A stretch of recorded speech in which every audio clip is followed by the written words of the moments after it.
Bassitt now has the second lowest ERA of anyone at this stadium. And look at him at the end of his outing here as he comes off the mound in the 8th inning. Bassitt scoops up a pocket full of dirt. He had told me after the game that he wanted to take a bit of this mound with him because this is where he had some of his most formative experiences, where he really truly became a big leaguer. It was a similar message to the Blue Jays pitching staff as they all climbed Mount Davis in center field this morning. Bassitt told them, hey, this is where MVPs played, Cy Young winners, a handful of Hall of Famers. Really take it in because this place has obviously seen better days, but this is where a lot of MLB history took place.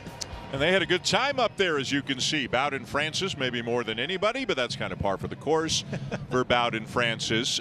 Back in the day, this is before the Oakland Raiders came back, I believe. So you could see out to the hills from here. That whole structure, those upper decks out in center field, didn't exist. And it was a much different looking ballpark than it is right now.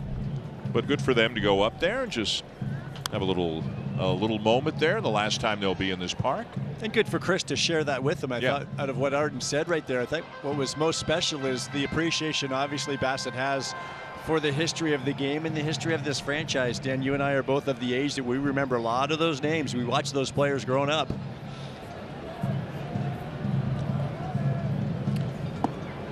I mean, of the 6 names they've got up there, 5 of them are Hall of Famers. Yeah. And Dave Stewart had a pretty good career as well. But Catfish Hunter, Raleigh Fingers, Dennis Eckersley, Ricky Henderson, Reggie Jackson. I mean, these are big-time players in the history of this great sport. Got Ricky all over the place on the outfield walls.